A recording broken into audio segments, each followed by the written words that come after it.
Bismillahirrahmanirrahim. Assalamualaikum warahmatullahi wabarakatuh. Jumpa lagi di channel No Chemistry No Life. Masih bersama guru kimia kesayangan Anda, Hanifah Jawas.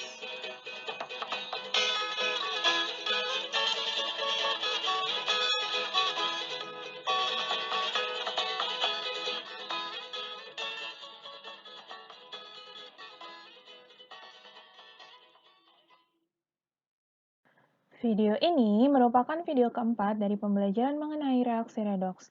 Pada video ini, kita akan mempelajari mengenai penyetaraan persamaan reaksi disproporsionasi atau autoredoks.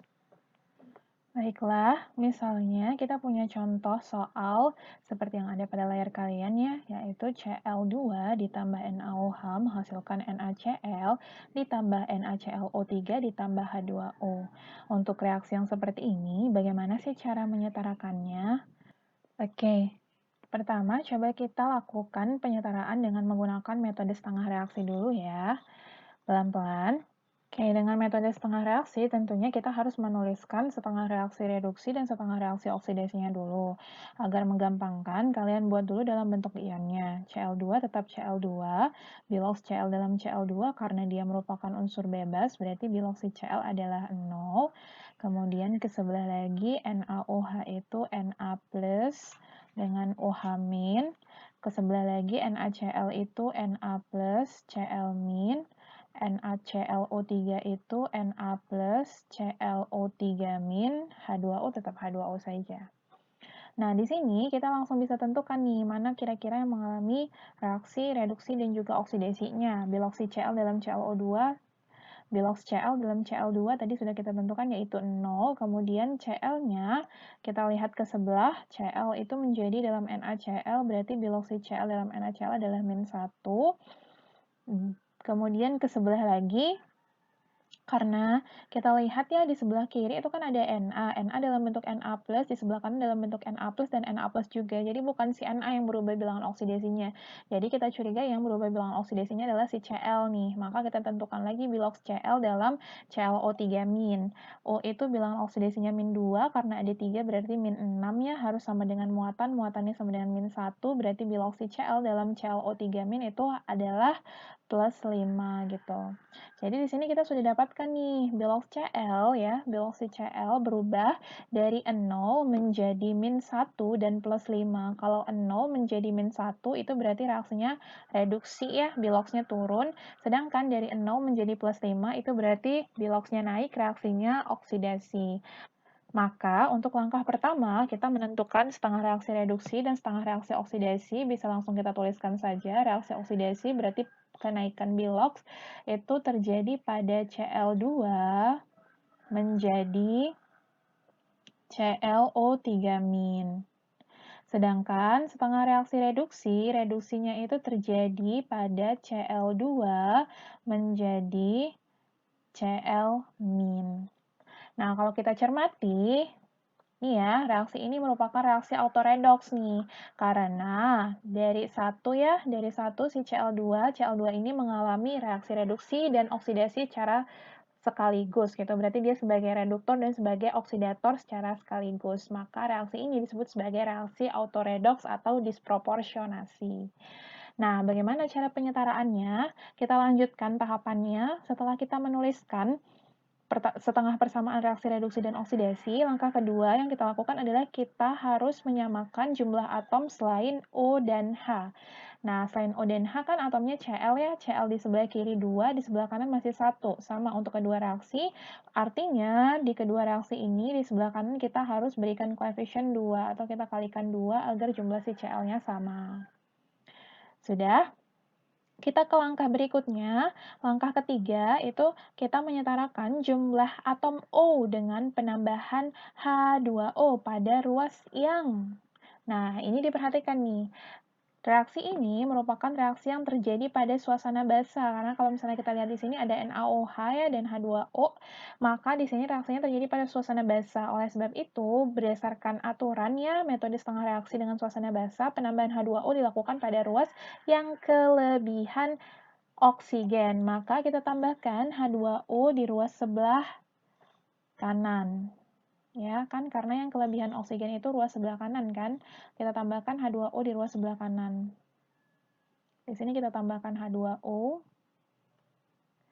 Sebaliknya, kalau yang di sebelah kanan ditambahkan H2O, berarti ruas sebelah kirinya kita tambahkan OH-. Belum tahu jumlahnya berapa ya, yang penting kita tulis dulu aja. Nah, reaksi reduksinya gimana? Di reaksi reduksi tidak ada oksigen ya, jadi tidak ada oksigen yang perlu disarakan, maka tidak perlu kita tambahkan H2O. Jadi udah segitu aja. Oke, langkah selanjutnya, setelah penambahan H2O dan OH, langsung kita pastikan dengan cara coba-coba berapa sih H2O dan OH yang ditambahkan agar dia pas gitu. Sekarang kita lihat dulu di sebelah kanan jumlah oksigennya 2 dikali 3, 6, 6 tambah 1, 7 gitu. Kita mau jumlah oksigennya 7, namun kita mau H2O-nya genap jumlahnya gitu kan, karena dia hanya bersumber dari H2O saja. Maka di sini kita coba-coba dulu 7 di atasnya berapa sih? 7 di atasnya kita cobakan 8 ya. Kalau di sini 8, berarti di sebelah kanan H2O-nya harus dikali 4. Setelah itu kita coba hitung lagi nih, oksigennya jadi berapa sih? 2 kali 3, 6, 6 tambah 4, 10. Artinya jumlah oksigennya belum sama juga. Oleh sebab itu yang kita tambahkan ini masih salah, kita ulangi kembali. Naik ya, tadi udah 8, berarti kita coba 12, berarti di sini 6.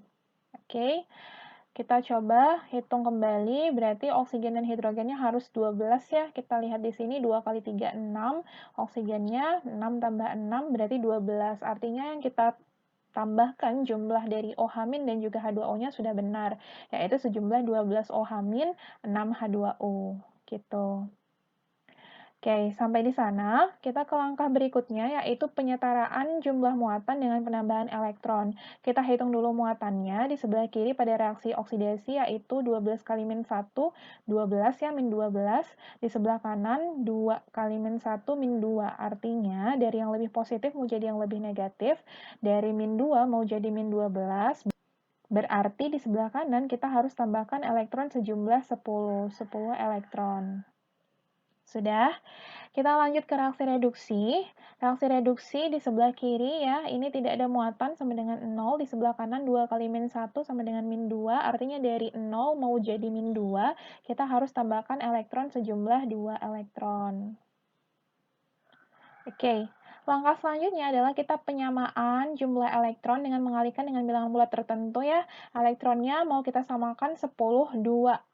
Nah, bisa ketemu di 10 kan?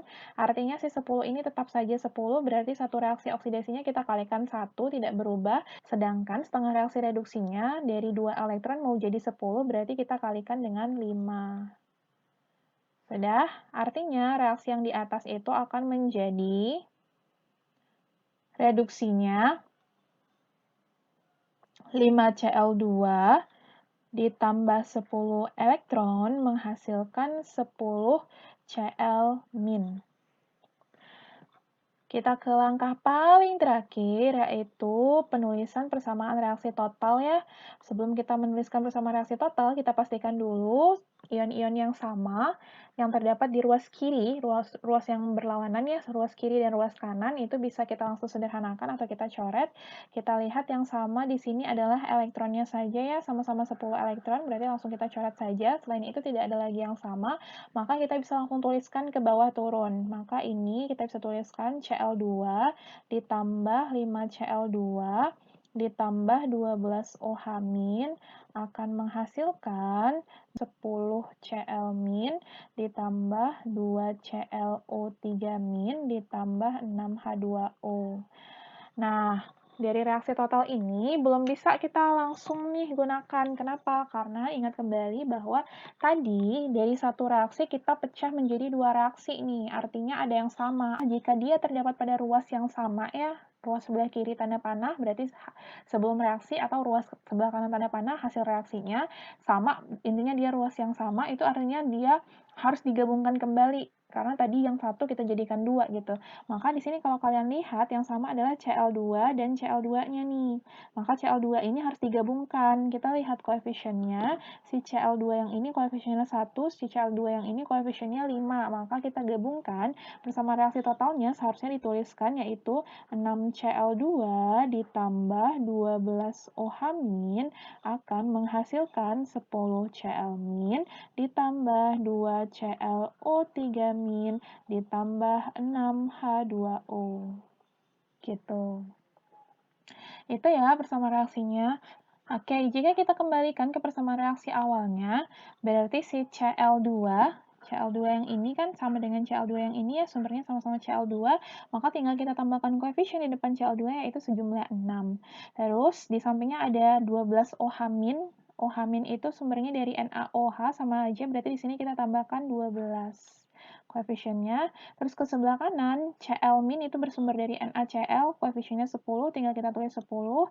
Kemudian di sampingnya lagi ClO3- itu bersumber dari NaClO3, maka koefisiennya 2.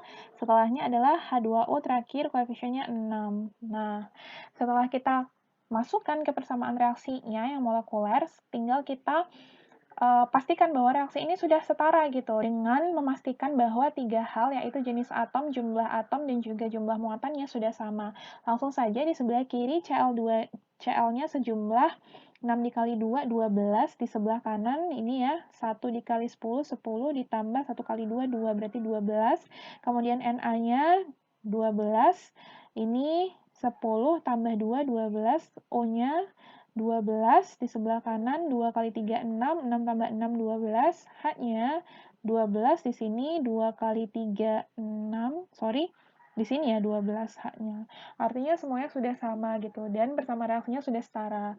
Jadi persamaan reaksi setara untuk reaksi autoredoks ya dari Cl2 dengan NaOH yaitu 6Cl2 ditambah 12 NaOH menghasilkan 10 NaCl ditambah 2 NaClO3 ditambah 6 H2O gitu. Mudah ya? Insya Allah mudah. Jadi sebenarnya konsepannya sama aja nih untuk reaksi autoredoks itu. Tidak ada bedanya. Yang penting adalah kalian jadikan setengah reaksi reduksi dan setengah reaksi oksidasi dari reaksi yang diketahui. Gitu. Nah, untuk penyetaraan reaksi disproporsionasi dengan menggunakan metode Bilox, caranya dari reaksi itu ya, tadi kan kita sudah tahu nih mana yang mengalami reaksi reduksi dan mana yang mengalami reaksi oksidasi ya. Artinya si Cl2 ini dia sebagai reduktor dan oksidator. Nah, maka dari satu Cl2 ini kita umpamakan ada 2 gitu. Jadi dari satu reaksi autoredoks itu ya, kalau misalnya kita menggunakan metode Bilox, pertama yang harus kita lakukan adalah yang mengalami autoredoks itu kita pecah, zat yang mengalami autoredoks ini kita pecah menjadi seolah-olah ada 2 gitu dia. Jadi kalau misalnya kita lihat, tadi kan yang mengalami autoredoks itu kan si Cl2 ya, maka di sini kalau misalnya menggunakan metode Bilox, kita tuliskan dulu Cl2-nya sejumlah 2. Jadi seolah-olah ada 2, karena tadi dia si Cl2 mengalami reaksi reduksi dan setengah reaksi oksidasi gitu. Jadi kita tuliskan Cl2, Cl2 gitu. Kita pisah Cl2-nya dulu. Ini sebenarnya untuk menggampangkan pada saat penentuan Bilox-nya atau penentuan perubahan Bilox-nya gitu. Setelah itu gimana? Setelah itu sama ya. Sebenarnya pertama kan kita tentukan dulu Bilox ya. Tentukan dulu Bilox. Di sini Cl2 Bilox-nya 0, ini pun sama 0. NaOH bukan yang berubah. Cl dalam NaCl itu adalah min 1, kemudian Cl dalam NaClO3 itu adalah plus 5. Tadi sudah kita tentukan di sini ya, di awal, di atas, yang ini sudah kita tentukan. Jadi bisa lah balik lagi kalau misalnya belum paham. Langkah selanjutnya adalah kita setarakan jumlah atom yang mengalami perubahan Bilox. Di sini yang mengalami perubahan Bilox kan si Cl ya. Cl di sebelah kiri itu ada 2, 2, 4. Di sebelah kanan cuma ada 1, 1. Berarti cuma 2. Artinya gimana sih? Artinya yang di sebelah kanan kita harus jadikan 4. Maka di sini kita kalikan 2, di sini kita kalikan 2 agar 4 gitu. Berubahnya sama. Gampangnya gini. Cl yang ini jadi yang ini misalnya. Cl yang ini jadi yang ini. Sama kayak tadi setengah reaksi gitu loh. Jadi dia Cl-nya biar 2, berarti yang ini harus kali 2. Cl yang ini biar sama dengan yang ini, berarti yang ini harus kali 2 gitu. Gitu sih, jadi kayak main pasang-pasangan, tapi kita umpamakan yang manapun sebenarnya boleh gitu. Oke, selanjutnya apa yang kita lakukan? Selanjutnya kita mencari perubahan. Perubahannya adalah berapa perubahan biloxnya dari reaksi reduksi dan reaksi oksidasi. Kita misalkan pasangkan yang ini dengan yang ini ya, dengan yang ini dengan yang ini, artinya si Cl mengalami perubahan bilox dari 0 menjadi min 1, berarti sejumlah 1 elektron, sedangkan reaksi oksidasinya, berarti yang ini dengan yang ini, yaitu Cl-nya mengalami perubahan bilox dari 0 menjadi plus 5, berarti sejumlah 5 elektron. Setelahnya diingat kembali bahwa reaksi ini sudah kita setarakan dengan koefisien ya, maka jika sudah disetarakan dengan koefisien, pada saat menentukan berapa perubahannya, kita harus kalikan dengan koefisiennya. Maka di sini kita kalikan dengan 2, di sini pun kita kalikan dengan 2. Maka di sini perubahannya sebesar 2 elektron ya, di sini perubahannya sebesar 10 elektron. Gitu. Ingat kembali ya, itu harus loh, jangan sampai, ini sering banyak yang melupakan tahapan ini nih. Kalau sudah dia dikalikan dengan koefisien, setelahnya perubahannya itu lupa dikalikan juga dengan koefisiennya. Jangan sampai lupakan itu. Oke, kita lanjut apa yang kita lakukan setelahnya. Setelahnya, kita samakan jumlah perubahannya dengan mengalihkan dengan bilangan tertentu ya. Perubahan dari reaksi reduksi dan oksidasi. Di sini kan 10, di sini 2 ya, maka 2 kalau mau jadi 10 berarti kita kalikan dengan 5. Yang ini dikali 5 biar hasilnya 10. Nih, dikali 5. Berarti 5 ini yang kita pentingkan. Lanjut, setelah itu kita menyamakan jumlah atomnya ya. Menyamakan jumlah atomnya berarti reaksi yang ini, itu karena kita kalikan dengan 5, maka di depannya kita beri koefisien 5, ini tetap 5. Sebaliknya yang ini, karena dia sudah ada 2, maka 2 dikali 5 itu menjadi 10. Yang ini 10. Sudah?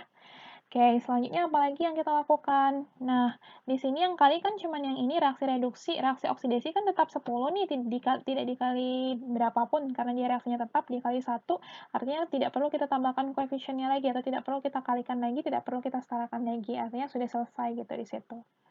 Oke, langkah selanjutnya kita setarakan yang lain lagi nih, selain si tadi CL. Apalagi sih yang bukan O dan H yang perlu kita setarakan? Cl tadi sudah, oh ternyata ada Na di sini, bukan O dan H kan? Na bukan O dan H, maka harus kita setarakan Na-nya. Kita lihat dulu di sebelah kanan Na-nya 10 ditambah 2 berarti 12. Maka yang di sebelah kiri pun NaOH itu harus jumlah 12, kita tuliskan koefisien 12 di depan NaOH. Sudah? Langkah selanjutnya adalah penyetaraan muatan dengan penambahan H+ atau OH-. Nah, tapi karena reaksinya ini merupakan reaksi molekuler ya, bukan reaksi ion, maka tidak perlu ada muatan lagi yang kita setarakan. Oleh sebab itu tidak perlu kita tambahkan H+ atau OH-. Jadi udah deh, selesai di sini aja gitu. Lanjut ke langkah berikutnya, kita menyatakan jumlah atom hidrogen dengan penambahan H2O. Nah, di reaksi ini itu sudah ada H2O-nya ya, maka tidak perlu kita tambahkan H2O lagi. Namun yang harus kita lakukan adalah kita pastikan bahwa jumlah H2O-nya sudah sama. Maka kita hitung di sebelah kiri. Namun yang harus kita lakukan adalah kita pastikan bahwa jumlah atom hidrogennya sudah sama. Maka kita hitung di sebelah kiri hidrogennya ada 12, di sebelah kanan baru 2 ya, artinya 2 ini dari H2O mau kita jadikan 12, berarti kita kalikan dengan 6. Gitu. Sudah? Jika jumlah atom hidrogennya sudah sama, maka kita sampai ke langkah yang terakhir, yaitu memastikan bahwa jumlah atom oksigennya sudah sama dan menuliskan bersama reaksi akhir. Langsung saja kita hitung oksigen di sebelah kiri, yaitu 12 kali 1, 12. Di sebelah kanan, 2 dikali 3, 6. 6 ditambah 6, 12. Artinya jumlah atom oksigennya sudah sama. Nah, kalau demikian, berarti persamaan reaksi ini sudah setara. Oke, tinggal kita balikan ke persamaan reaksi awalnya nih, karena tadi di awal Cl2-nya ini kita pisah ya, seolah-olah ada 2, maka harus kita gabungkan kembali Cl2-nya. Bagaimana reaksinya? Berarti reaksinya kita punya 5 tambah 1 itu 6. 6 itu punya siapa sih? Punya si Cl2, ya, gas. Kemudian kita punya apa lagi? Di sebelahnya ada NaOH sejumlah 12 ya, berarti 12 NaOH. Menghasilkan di sebelah kanan itu ada 10 NaCl ditambah 2 NaClO3 H2O ditambah 6. Oke, jadi inilah persamaan reaksi restorannya untuk reaksi redoks antara Cl2 dengan NaOH ya, reaksi autoredoks. Nah, kalau misalnya kita perhatikan reaksi hasilnya dari metode setengah reaksi dengan metode Bilox ya, nih hasilnya pasti sama. 6, 12, 10, 26. 6, 12, 10, 26. Yeay! Artinya, apa yang kita lakukan sudah benar. Ya, tentu saja benar, kan udah setara. Hehehe. Oke, itu ya. Jadi untuk penyetaraan persamaan reaksi disproporsionasi atau autoredoks dengan menggunakan metode setengah reaksi dan metode Bilox sebenarnya prinsipnya sama saja dengan reaksi biasa. Namun yang harus diperhatikan adalah bahwa kalau di autoredoks itu dari satu zat ya, satu zat itu mengalami reaksi oksidasi dan reduksi, maka seolah-olah satu zat ini kita anggap dia itu ada dua gitu, seolah-olah ada dua. Maka di sini tadi kalau dengan metode setengah reaksi, ini Cl2-nya ada 2, setelah itu di akhir, di total, di reaksi totalnya, yang tadi dari 2, kita kembalikan lagi, karena sebenarnya kan dia cuma 1 gitu, tapi 1 ini mengalami 2 reaksi sekaligus gitu. Sama juga di reaksi dengan menggunakan metode Bilox ya, dari 1 Cl2 kita pecah dulu jadi 2, seolah-olah ada 2 dia. Namun di reaksi total nanti kita kembalikan lagi dengan menjumlahkan koefisiennya 5, 1, 6, ini pun sama 1, 5, 6. Gitu. Oke, mantap ya. Intinya adalah semistry. Jangan capek-capek mencoba, pasti bisa. Baiklah, sekian video kali ini. Semoga apa yang diberikan pada video ini bisa bermanfaat untuk kalian, bermanfaat juga untuk ibu sebagai pembuat. Banyak-banyak latihan soal, tetap semangat belajar. Kita jumpa lagi di video berikutnya. Wassalamualaikum warahmatullahi wabarakatuh.